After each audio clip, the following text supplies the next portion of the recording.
10 games I am ashamed to still have on my backlog. This was voted on by you good people over on the YouTube community poll. And essentially what this topic boils down to is, as the title suggests, 10 games that I'm like, why are these still on my damn backlog? And these aren't in like my top 10, or they're in no particular order. Just 10 games I'm like, that's fucking shameful to have that on my backlog, that I haven't played through it yet. And we all have backlogs. It's something that everybody who collects games or whatever, it's something that we all face. But I look at this, let's just go ahead and run into it, because the first game I want to talk about is Red Dead Redemption 1.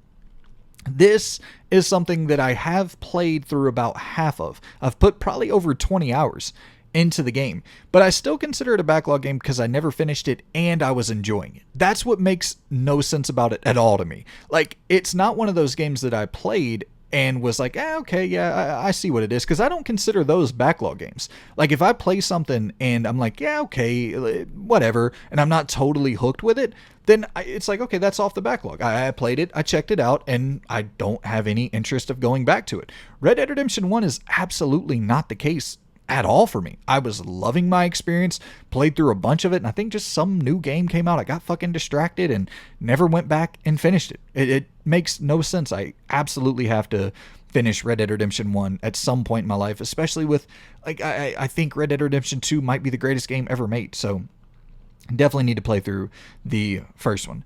Next up on the list is Fatal Frame, the entire series. I've never played. I'm sure I played a little bit of it as a kid. I really have no recollection, no memory of playing through the Fatal Frame games, so that is a big question mark on my backlog. It makes no sense why I haven't played through the Fatal Frame games with my love of survival horror.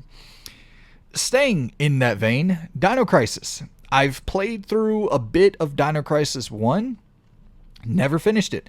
And I should have absolutely finished that game. I was enjoying what I played, and I want to see this remade so badly, but it seems like we're kind of getting to a point where we might not ever see Dino Crisis. I think at some point Capcom will remake this thing, and we'll get it on modern platforms, but I love those old school tank-based games, and what I did play of it, I really enjoyed, and I should absolutely go back to Dino Crisis and finish it, especially with how bad I want a remake. I should kind of know why I want the remake so badly.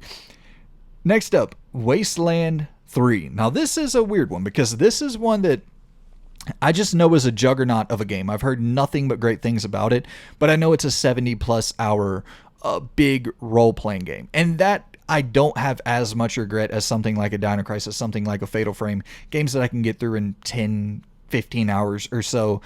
This is one that you're committing a lot of your life to. So this is a time and place thing for me.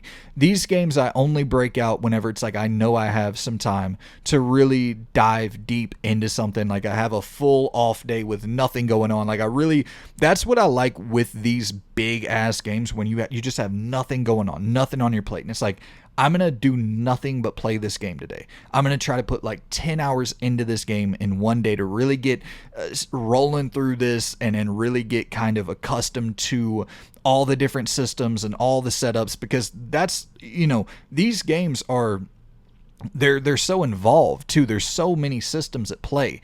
I really like to dive into those with like a good chunky first start, and then kind of work my way through it. So this one I don't feel so much regret for, but I do absolutely, it has to come off the backlog, just with how universally praised Wasteland 3 is.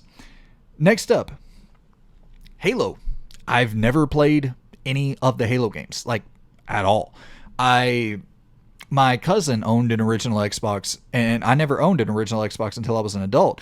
And at that point, they were on like Halo, whatever, 4. And so I was just way behind, and I don't believe my cousin was really into first-person shooters, because I remember watching him play KOTOR, and I remember watching him play Splinter Cell, and like all these different other titles, but I don't remember ever seeing him play Halo.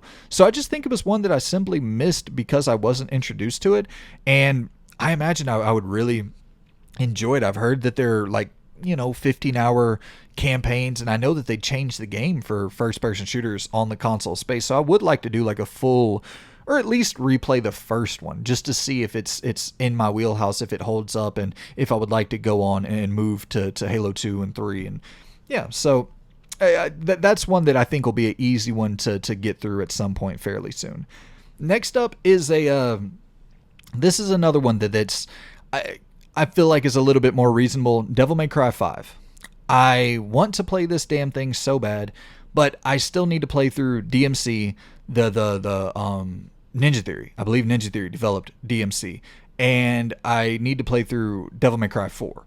So it's just simple. Like I played 1, 2, and 3, and I just didn't play the DMC and Devil May Cry 4. So as sick as Devil May Cry 5 looks, I just know I need to play through those other games first, and that's kind of the only thing that's really holding me back from doing it. But I know, once again, these are my style of games. I love a good fucking character action game, and they're not overly long, so it's one that I will absolutely get to at some point. Similarly, the Yakuza series.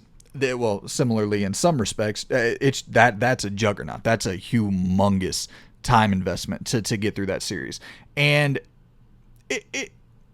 I'm somewhat ashamed of this because of my love for those Grand Theft Auto inspired titles. And I know for a fact that I love this format with the Yakuza games because I love the Judgment games. And that's literally a spin-off of the Yakuza titles with very similar mechanics. And Lost Judgment was my favorite game of 2021. Like, I love this structure. I love this format. But to go and play Yakuza 1, 2, 3, all the way up to Like a Dragon, to get caught up, I don't know. That's one that that's more of a retirement style. That's one I'll probably burn through in retirement if I'm being totally honest there. But I'll keep up with the Judgment games as long as they keep coming out, as long as the whatever negotiation got worked out between the voice actor or the actor for Yagami and all the weird shit about the PC ports and stuff. As long as that gets worked out, I will absolutely continue playing the Judgment games for as long as they keep making them. Next up, Amnesia. This is just kind of an unfortunate situation where it came out when I wasn't following games super heavily. But that first Amnesia game, I'm well aware of its impact. It inspired pretty much everything we see now in the first person, kind of walking sim horror realm. If it wasn't for that Amnesia game, a lot of those Outlasts, a lot of those other style of titles that are in that vein, we probably wouldn't see at this point. So I need to go pay some respects to the OG. Next up on the list, Prey. Arcane's Prey. I'm kind of a newbie to Arcane. I really enjoy immersive sim titles, but I'm a newbie to Arcane in particular, with Deathloop being the first game that I played with Arcane, and then I went back and played Dishonored. And so I still need to play Dishonored 2, still need to play Prey, and I've heard great things about both of them. I've heard kind of mixed things about Dishonored 2, but I've heard really great things about Prey in particular. And I like the way that they make their games. I like how involved they are. I like how many different possibilities there are with the environments, and just how you can kind of play the game how you wish. I really, really dig that. So I definitely need to give Prey a look, especially with its slightly more horror influence going on there. It seems right up my alley. And last up on the list is a very weird one. And this is one that I talked about, I think, in last week's episode when talking about the NBA Street games. I want to go back to NBA Street Homecourt. I played the shit out of NBA Street 1, 2, and even played a good bit of 3. But I never really played Homecourt much, and me being such a humongous fan of NBA games, played all the NBA Lives, all the NBA 2Ks, the and one games. I've played, if it's basketball, NBA The Life, NBA Ballers, I've played all of it. And to have no memory whatsoever of NBA Street Homecourt, it just doesn't make sense. I need to check that out and see if there was something good in there, especially with it being on a console that, or in a generation of consoles that I love going back to with the PS3 and Xbox 360. I love going back to that era. And I just wonder if I didn't give it quite a fair shake because I wasn't as into games when that came out initially. You know, I missed a lot of those 7th gen titles just because I wasn't following games as heavily during that generation. So I'm retroactively trying to correct some of that. But yeah, I have corrected a ton of it. But for whatever reason, NBA Street Homecourt, that's one that continues to elude me. So that's going to have to be one that I check out fairly soon.